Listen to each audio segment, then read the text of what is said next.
Today's daf is Eruvin Daf Mem Daled. Today's daf is sponsored by Rivka Isseraf in honor of all the women who participate in learning Daf Yomi, and especially in honor of our dear friends Sally Poulad and Shlomit Metz Poulad, who recently made Aliyah. Wishing them a wonderful, sweet year, the first of many to come in Israel, and continued joy in learning in this Daf Yomi class. Okay, we're going to start at the bottom. We were in the middle of a story. We're going to go back to the story. I'll remind you of the story. The story was that Nehemiah, if you remember, was in the middle of learning and got distracted and ends up leaving the Tchum. He goes outside the Tchum, and Rav Chisda comes to Rav Nachman and says, what do we do? Rav Nachman says, build a human wall around him. Then he can walk within that space, have it lead up to, and we're going to see today exactly how up to the Tchum he did it. And then he can go pass over into the Tchum without a problem because he's allowed to walk within these walls. And then he can walk wherever he wants because, again, he left, if you remember, we talked about if he left Peshogeg and he comes back in a way that's allowed, then he's allowed to go walk around the city. So we now start with a question, 5 lines from the bottom of Men Gimel Amud Bet. Oh, before I continue, someone corrected me. I accidentally said the wrong thing the other day. I want to just fix it. When we talked about Tisha B'Av, I by accident said that Tisha B'Av could fall on Friday. What I meant is Tisha B'Av could fall on Shabbat, and then we push it off to Sunday. I didn't mean to say Tisha B'Av could ever fall on Friday. Nowadays, it doesn't ever fall on a Friday. Apparently, I said it could. And I was confused about this year. I said something about how the past year it had happened that way. It wasn't true. I must have been remembering the previous year where it happened on Shabbat and it was pushed off to Sunday. It wasn't this year. So a few minor corrections. Okay, moving on. So Yativ Rav Nachman bar Yitzchak acholei de Rava veYativ Rava kamei de Rav Nachman. We learned that in the yeshiva they would sit in rows based on the seniority. So Rav Nachman was the one in the front. Behind him was Rava, and behind him was Rav Nachman bar Yitzchak. So I guess instead of Rav Nachman bar Yitzchak, who was already further back, asking Rav Nachman the question, he asked Rava, who was kind of closer to him and probably closer in terms of knowledge and respect. I think he was probably a little nervous to ask the head himself. So, Amarle Rav Nachman bar Yitzchak leRava. He's going to have 2 questions. This is his first one. Mai kamebayle leRav Chisda. What was Rav Chisda's question? Why did Rav Chisda need to ask Rav Nachman the question? What, he didn't know that you could, you would have thought maybe he didn't know that you could build a human wall. But apparently, seems to Rav Nachman bar Yitzchak obvious that he knew you could build a human wall. And therefore, what's the question? He says he's now going to give 2 options. Was this his question or was that his question? If it was that all the people would be able, there were enough people there to be able to make a wall, and depending on obviously how far Nehemiah was out from the Tchum, there was enough to make a wall that would lead all the way up to the border. And then what would be the question? Do we say the halacha is like Rabban Gamliel, that once you have walls, remember, if you put him in a deer or a sahal, where there's walls, he can walk around the whole thing according to Rabban Gamliel, and according to Rabbi Yeshua, he can't. He's stuck in his own 4 amot. Was that his question? And his question was basically, even though we could theoretically make a wall around him, it won't necessarily help because it all depends whether we hold by Rabban Gamliel or not. Was that his question? Oh, Dilma, or maybe his question was in a different situation. B'delo malu gavrei askina, where the people that we had weren't going to make a wall all the way up until the border of the Tchum, but they were going to make a wall until within 2 cubits of the border, meaning it wasn't going to go all the way. There was going to be this gap. And then what was his question? The Kamabaile, now you don't know this, but there's a Mishnah coming up where we're going to see a machloka between Rabbi Eliezer and the rabbis about if you go 2 amot outside the Tchum, are you allowed to go back in? Because your 4 amot still go into the Tchum. So theoretically, and we'll talk about this more when we get to Rabbi Eliezer there, if you're within 2 amot, then you're allowed to actually cross over the border, according to Rabbi Eliezer. So maybe that's the case, where the people only got up to within 2 amot of the Tchum, 2 cubits, and then his question was, halacha ke Rabbi Eliezer, or an halacha ke Rabbi Eliezer? Do we pass on like Rabbi Eliezer that he's allowed to cross over, even though the people didn't make it all the way, but because he's already, the mechitzot of the human mechitzot, the human partitions, got him up to 2 amot. Once he's 2 amot, well, then maybe we hold like Rabbi Eliezer and he can go jump over. Not jump literally, but walk over. Right after yesterday's talking about jumping and flying, that's not what I meant, but walk through. So the Gemara says, Pshita b'delo, or Rava answers, Pshita b'delo malu gavrei askina. clearly he was talking about when the people didn't actually make it all the way. And that was his question. Why? Because let's go back to option number one. That can't possibly be his question. We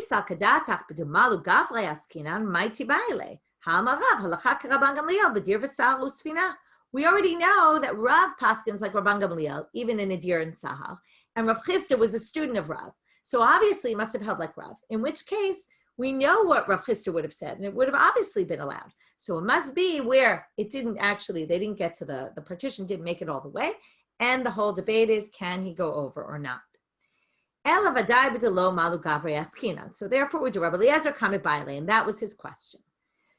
And now they say, Dai Kanami, you can further prove that that was the case from the wording. Look back at what he said to him. He says, Rav Nachman says to Rav Chisda, Aselo mechitza shabnei adam v'yikanes. Now, yikanes means, and he should go in.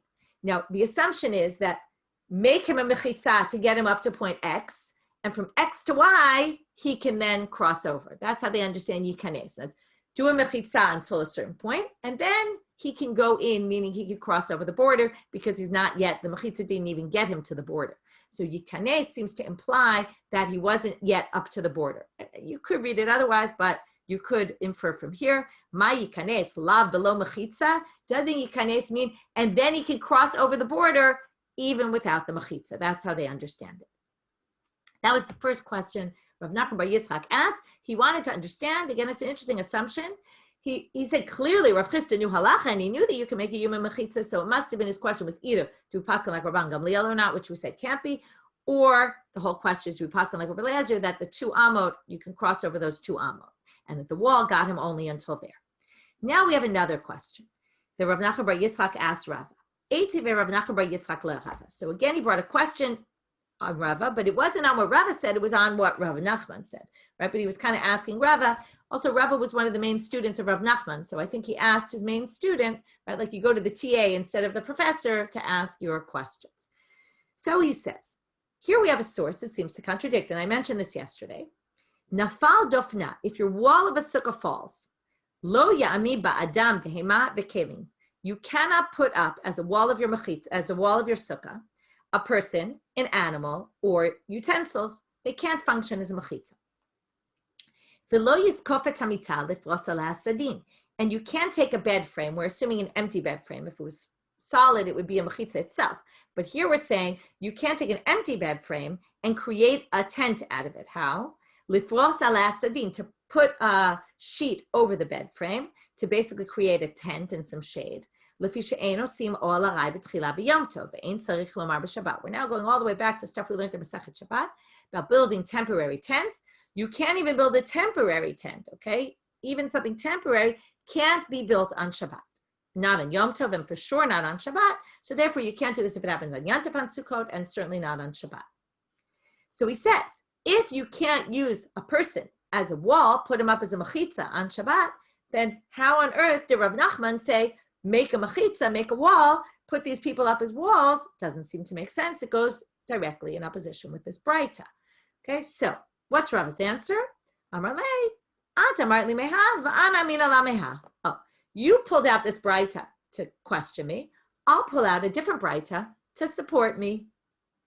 Here's the braita, which seems to go against the other braita.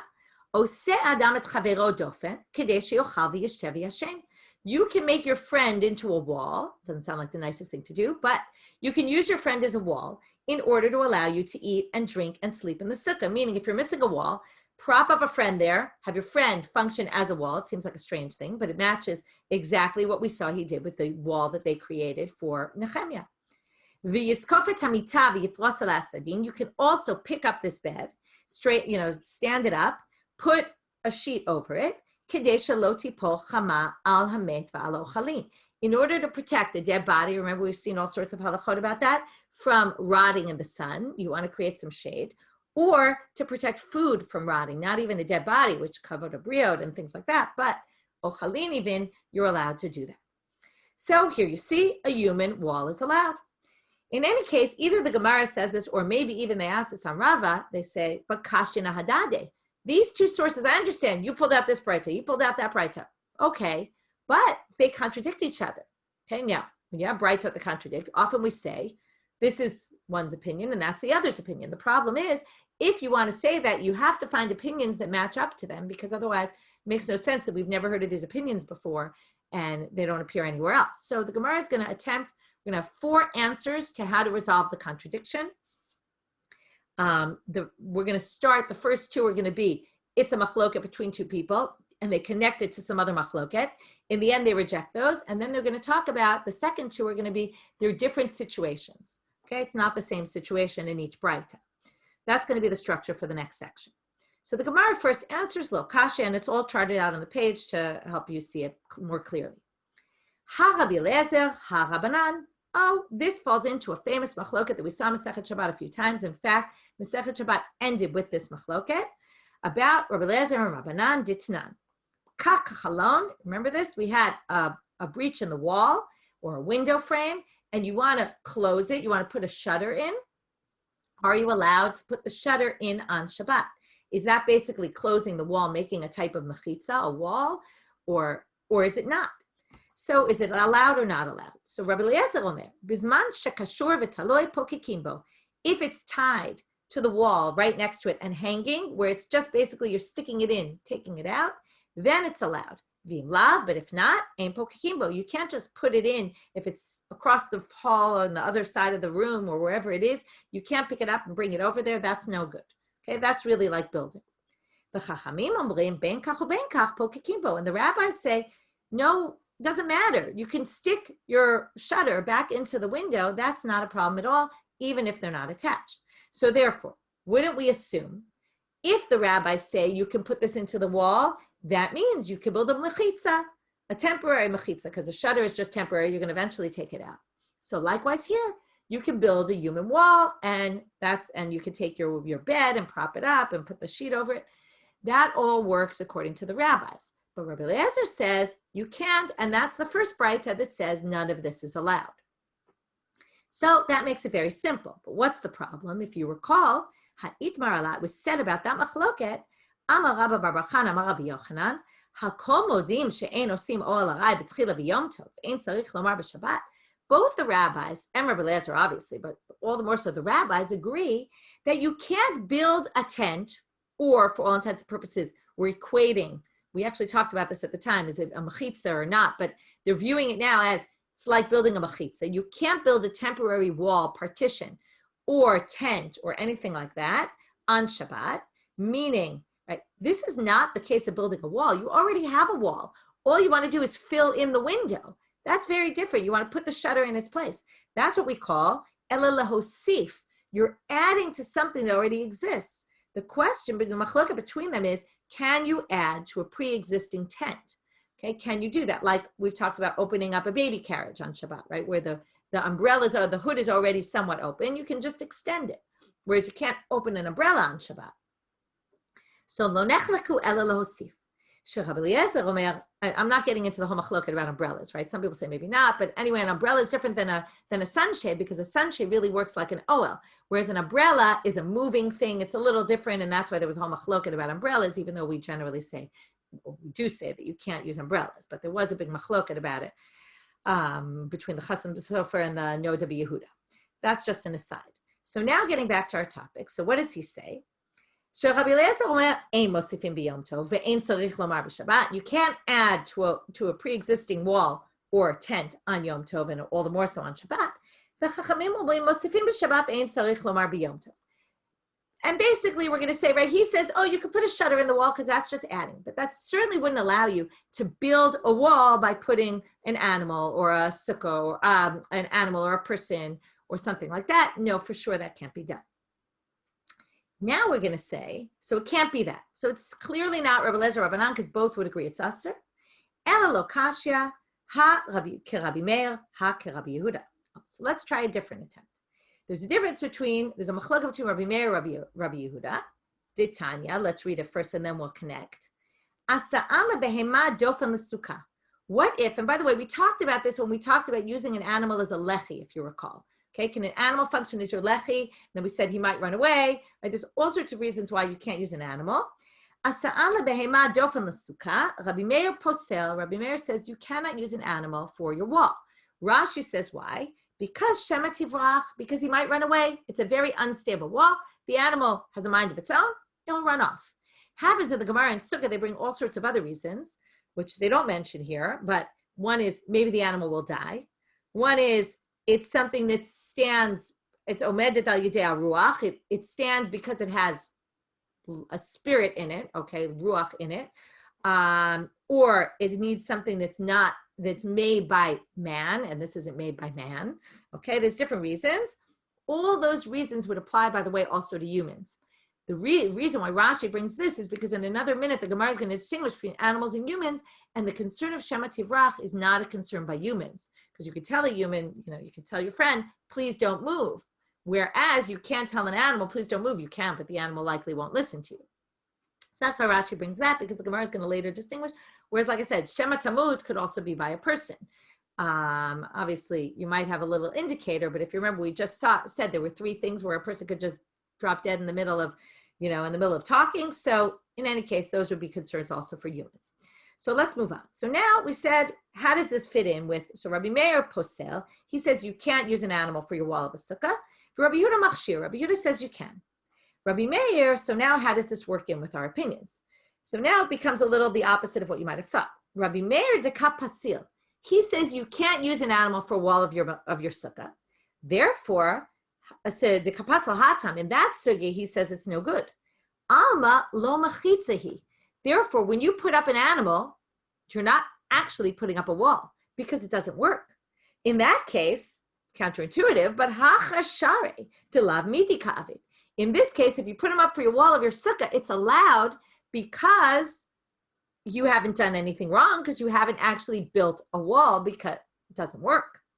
Rabbi Yehuda de kamachshir hatam, but Rabbi Yehuda says you can use an animal for a sukkah. Remember, the machloket to Rabbi Meir and Rabbi Yehuda isn't about Shabbat or Yom Tov and building. It's about, does an animal function as a wall? Let's say you're building your sukkah on Erev Chag. Can you put an animal there for your wall? Or it's Chol HaMoed, you want to put up your animal.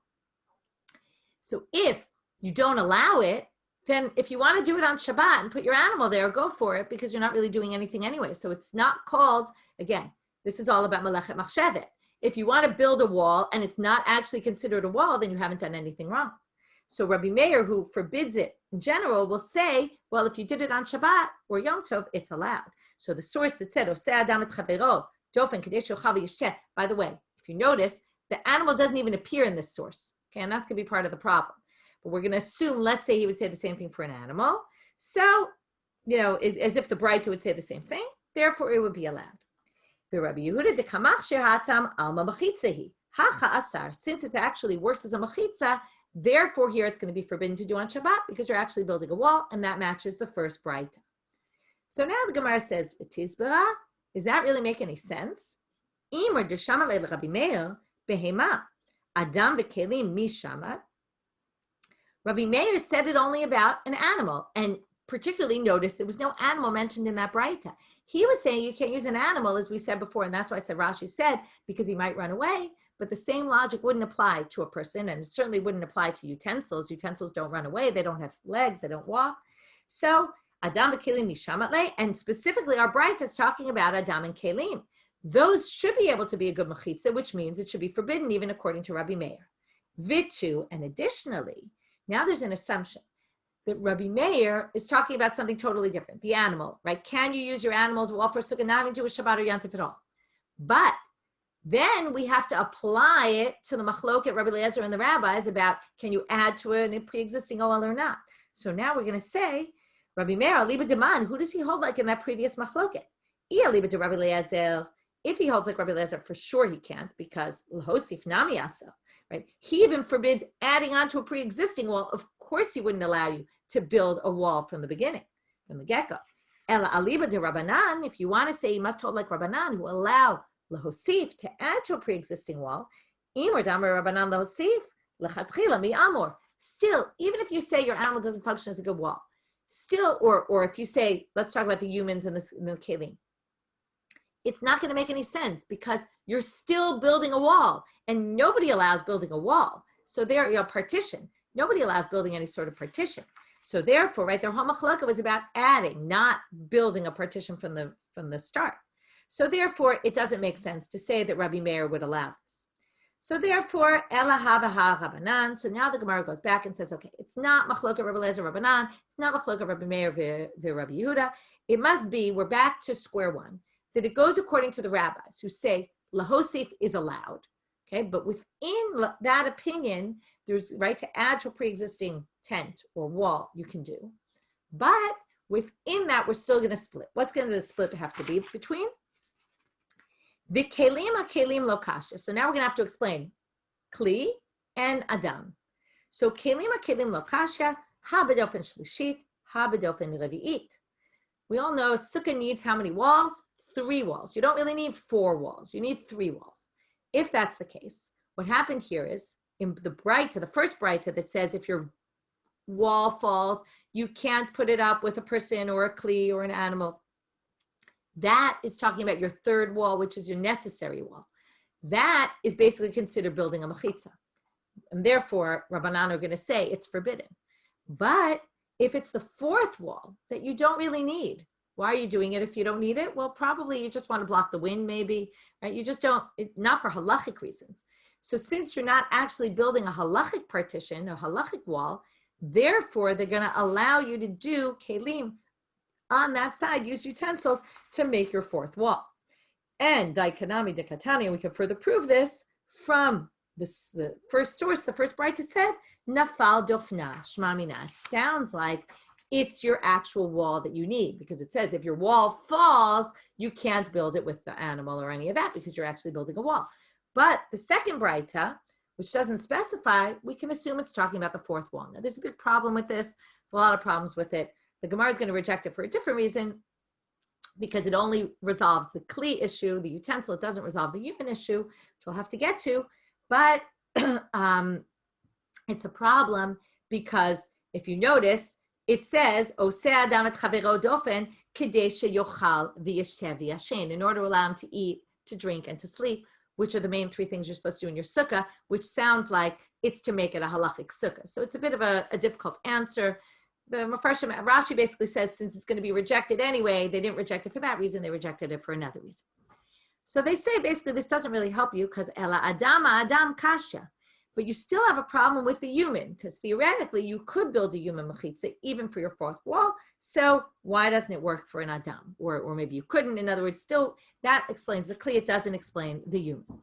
So now we're going to say el adam nami lo kasha. That's also not difficult. And this goes back to something I mentioned very briefly yesterday, which we haven't yet seen inside, but now we're going to see it. It's a difference whether kam ledaat, kan shelo midat. The question is, does the person know that they're functioning as a wall? If the person knows they're functioning as a wall, then it's no good. So the first source is where it says you can't use a person. It's when the person is functioning as a wall. When the person is not functioning as doesn't know that the person is functioning as a wall, then you can use the person. So when it says you can make your friend a wall, let's say you invite your friend over to just talk to you for a few minutes while you're sitting eating in your sukkah, and you ask them to just stand, can you just stand in the doorway for whatever reason, but you don't tell them why, then they can function as your wall. Now, why would there be this distinction? So obviously it's one of these things that there's several explanations given. Nobody really knows the answer. Rashi says that if you don't tell him that you're using him as your wall or her, ein derech binyan bekach. This is not a typical way of building. Maybe it goes again to malechet machshevet. Right? If the person doesn't even know they're functioning as a wall, then it doesn't really work as a wall. So it's a possible answer. It's not super strong because why should it matter, right? Normally you put materials, they don't really know that they're functioning as the wall. So some people explain Rashi that what he means is when you stand there with intention, it's like building, it's as if you're building a kavua, a set, or what is the word? Permanent wall, okay? Because you're standing there. So you know you need to be there. That almost has a level of permanence, even though it's not, but it's closer to a permanent wall than otherwise. Whereas if you don't even know, it's really impermanent. Another reason is that and then I see someone ask, which is a good question, which is, why is it different than an animal? Theoretically, he could walk away, right? So that's also true, which is a weakness in this. Some people say that when they're standing close, and if I tell you, please make a human wall, you're all going to stand up straight and close, and you're going to make something that looks kind of like a human wall. If I don't tell you, then you'll all just be standing around and with space between you, and you're not really, it doesn't really look like a regular wall. Okay, so, and then the third explanation I saw was the Meiri, which is that he says, this is an interesting one, if people know that they're functioning as a wall, now you can't build a wall on Shabbat. So if you do something, and we're going to see this later, where you tell people we're making you function as a wall, it's going to look like there's Chilul Shabbat, right? It looks like you're desecrating Shabbat because it looks like you're building a wall on Shabbat, which you know isn't allowed. Looks like you're using this big loophole, you're using humans, but you're still really kind of putting together a wall. Whereas if the people have no clue what they're doing, then it's much more makeshift, and then it doesn't really look like you're doing anything wrong. And in fact, maybe people won't even know that you're using them as your wall. Okay, so now once we make this big distinction between they know or they don't know, now we have to go back to our story. Well, if it only works that the people don't know, wasn't it didn't the people know that they were functioning as a wall, and how did they allow this? So they basically explained Shalom Idat. No, what Rav Nachman said is to Rav Chisda, go make a human wall. But he said, don't tell the people, right? I was thinking B'nai Akiva, right? They do mifkad and everybody stands up, or tzofim, and it's like that. They probably said, oh, everybody, okay, stand at mifkad, and everyone kind of stands in formation, and he basically allows Nehemiah to go home through that. But they had no idea that they were doing it to actually be a wall to allow him to go home. They probably didn't even pay attention to the fact that he walked back into the tchum. Nobody really knew. Again, you have to assume, I may not have mentioned this, but the people who he made the human partition with obviously had to be people that this wasn't outside their tchum. It was outside Nehemiah's tchum, but it wasn't outside their tchum. Some people say also he used non-Jews, because otherwise the assumption is wherever Nehemiah was out of the tchum. It must have been out of the tchum of the city for everybody, and therefore, how did he find people? He must have found some non-Jewish people to basically walk out of the tchum.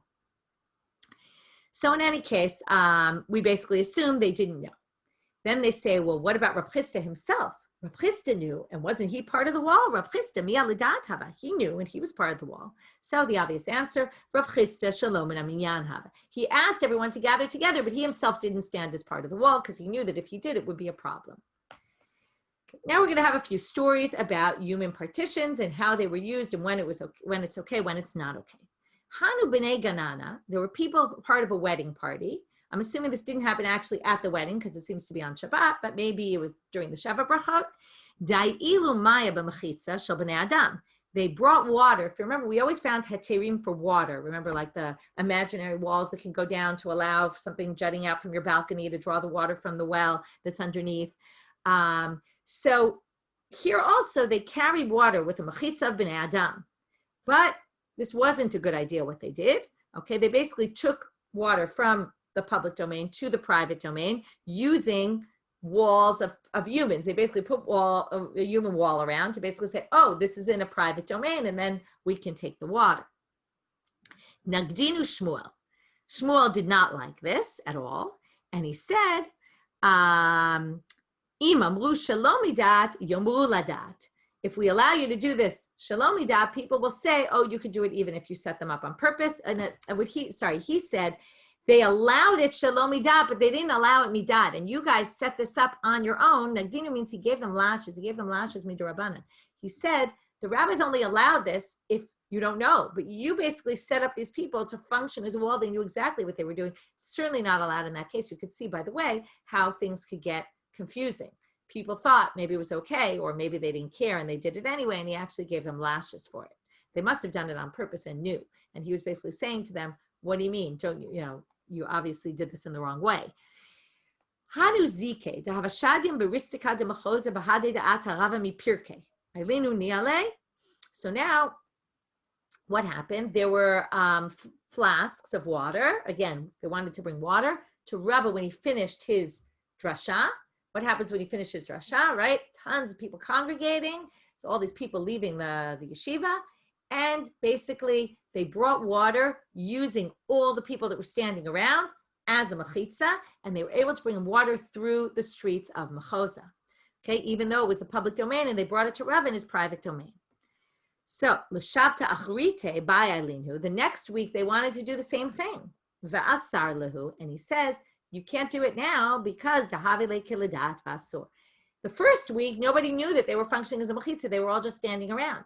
Then it worked. But now that everybody knows, that certainly can't work.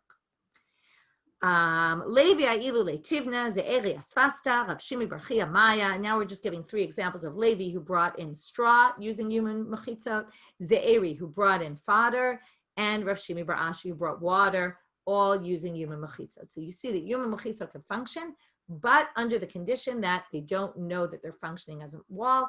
Once they know they're functioning as a wall, again, we gave several explanations as to why, but however you read it, it becomes like building an actual wall. Whereas if not, it's not like building an actual wall. It's just very, very makeshift, very aray, and then we're going to allow it. The new Mishnah.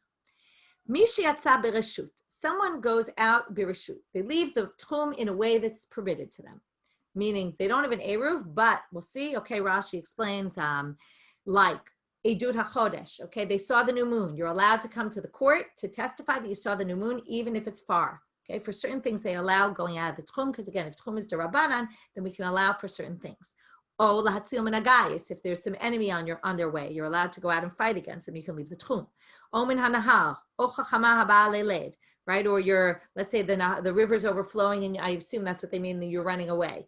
Or chachama haba leled, or there's a midwife who comes to help someone give birth. That's allowed, right? This goes to doctors, nurses. Daf Mishalahen this week is all about what happens if you have to go to the hospital on Shabbat. You break a leg, break an arm, you can go, can you come home? Okay, and all these rules about it. That's really what we're getting at for the next few dapim. We're going to talk about this. So, Mishi yatsa bereshut va'amru lo kvar na'asa ma'aseh. Let's say you start going. And when you're on your way, and someone says to you, oh, we don't need you anymore, right? The woman already gave birth without you. Sorry, you missed it. Or the guy was already fought back by somebody else. Or someone else came for Edut HaChodesh, and we don't need you anymore. Now you're in this weird position because you left bereshut, but you didn't even actually get to your new place. So yesh lo alpayim amal l'chol ruach. You basically create a new shvita. Wherever you're standing at the moment you hear, that becomes your new space for Shabbat. You have 2,000 amma around. V'im haya betochat l'chol ruach, right, in every direction. Im haya betochat tchum, if he was still within his original tchum, ki'ilu lo yatsa, right? If he hadn't left, let's say I start walking to the Beit Din to say I saw the new moon, and I haven't yet left my 2,000 amma that are allowed to me, so then I can go back home and I basically have my original tchum. And that's a very strange line because it should be obvious. If I haven't left my tchum, why would I even think it would be any different? We're going to have to resolve that in the Gemara. Kol hayotzin lahatzil chozrin limkomam. Anyone who goes out to save someone gets to go back to their original place. This is also a very strange line because this seems to contradict the first line of the Mishnah. The first line of the Mishnah said, you create a new kinyan shvita, right? You now have 2,000 amma from the new place you are. This line seems to say you can go all the way home. So we're going to have to resolve that. That we won't deal with yet today. So the Gemara starts off and wants to understand that middle line, which really made no sense. So Amar Rabba, hachi kamar. This is what it means to say. Imaya betoch tchum shelo, ki'ilu lo yatsa mitoch beito dami. It's as if he never left his house. Okay, well, again, that's pretty obvious. So the Gemara says, pshita, that's pretty obvious. So they say, well, ma'u detema ho'il va'akar akar kamash malan. What did we say? If you left your tchum, right, then you're going to end up with a new place where you're konesh shvita. So you might have thought that even though you're still within your tchum, maybe since you intended to go somewhere else, you already uprooted your original kinyan shvita, because if you had gotten to your destination outside your tchum, you would have made a new place where that would be your new place for Shabbat. So maybe you would have thought that if you walked and you hadn't yet left the 2,000 amma outside your city, but maybe whatever space you're in when you find out, that's your new space. And then you have 2,000 amma from there and not from your original house, even though you're still within, right? Kamash malan, the Mishnah tells you no. That you might have thought that since if you had gone out of the tchum, you would have created a new spot. That means that as soon as you start walking, you basically uproot your original place for Shabbat, and you're basically saying, I'm making a new place. So maybe your new place is even within the tchum, but it's a new place, and we're going to now count 2,000 amma from there. Kamash malan, that's not the case. Since I guess, because number one, you didn't get there, but even more importantly, you haven't actually left your tchum. Since you didn't leave your tchum, you didn't create a new space for yourself for Shabbat, and therefore you can go all the way home. That's Rabba's explanation. Rav Shimi Bar Chia has a different explanation. He says, Hachi Kamar. This is really what it means to say. Im hayu tchumin shenatnu lo chachamim muvlaim betoch hatchum shelo ki ilu lo yatsa mitchumo. This sounds a little bit complicated. Luckily, we have a picture. Oh, it disappeared. Here. Okay, here's our picture. So here you have a house. That's his house where he started. Now, you go another 2,000 amma, and then you go, let's say, another 2,000 amma, okay, or just a little less than 2,000 amma. Now, if you notice, there's a blue line and a yellow dotted line. So the blue dotted line is his 2,000 amma from his house, and the yellow dotted line is 2,000 amma from where he's currently standing. And they overlap, right? It's like concentric circles, okay? They overlap. Here it's not a circle in the picture, but it could be a circle.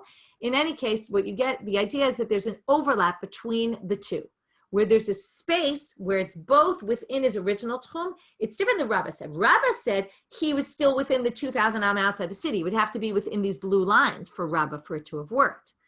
But according to Rav Shimi Bar Chia, because there's an overlap and there's a space where both these tchumim overlap, therefore, he says, and I'll read it again,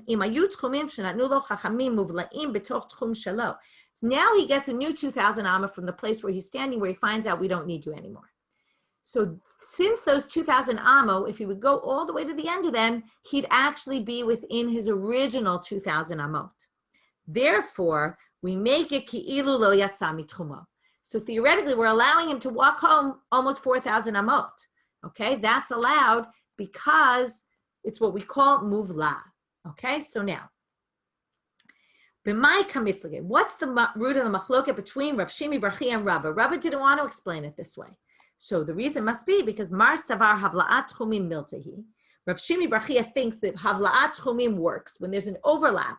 That basically allows you, again, in this unique situation, we're going to allow you, although we're going to see it works in other situations also, when there's an overlap in certain situations, we're going to allow you to walk the whole distance, even though you might get up to almost 4,000 amma.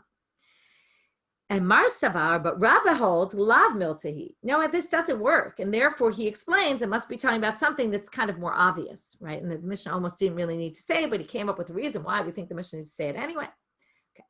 So now Amalei Abai LeRabbah. So Abai questions Rabbi, you really don't think that muvla b'toch hatchum works? I'm going to show you a case where it works, and you agree. But basically, this must be a case that everyone agreed about. And therefore, he brings it as an example. And there's a little picture in Rashi here. Interesting, they don't have it in the picture book, but you can see in Rashi, there's a picture if you have Rashi. Also, the Koran has a nice picture if you're using that. You don't think Havla'at Tchumim works, that when there's an overlap of boundaries, that it works. What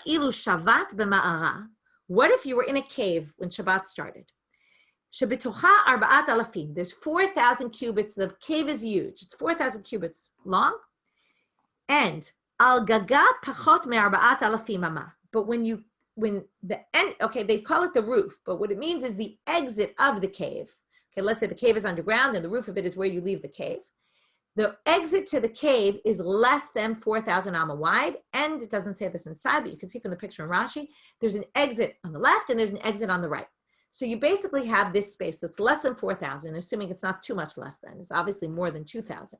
The exit is less than 4,000. The cave itself has 4,000 amot. Now, lo nimtza ma'alechet kula, can't you obviously walk in this whole cave? Because again, if you're shovet, right, you stayed in a place that has walls, you can walk through the entire thing. And not only that, v'chotzala alpayim ama. If you walk out the exit on the left, you not only get 2,000 amot to the left, but you can also walk almost 4,000 amot to get to the right entrance, and you can then walk 2,000 amma to the right. So you basically get that entire space from both sides. Why is this? Because that space has an overlap between 2,000 and 2,000 because it's not 4,000 wide, that entrance. It allows you to cross over and go in any direction. That's a classic case of muvla, where there's an overlap of the tchum to the right and the tchum to the left overlap because the exit, right? Even though there's separate exits, still we view it all as one because the whole entrance area is less than 4,000 cubits. So don't you agree with me that that works? So Rabba does agree with him that it works, but he's going to basically explain some other way. So he says, he's going to basically say you're comparing apples and oranges. That's not the same as this case. Why? There's a big difference. Don't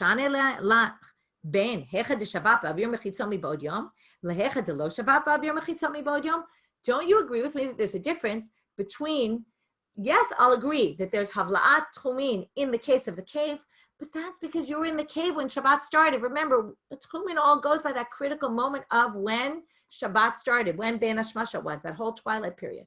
You were inside the cave. That's why you get the 4,000 amma in the cave, and then when you go out, you can go 2,000 amma in every direction from any exit you want, right? And even from the other exit, even if you walked out that exit. That's not the same as someone who left the tchum on Shabbat. Even though he was allowed, he still left the tchum. He wasn't there from when Ben Hashmashot happened. So he couldn't have gained those.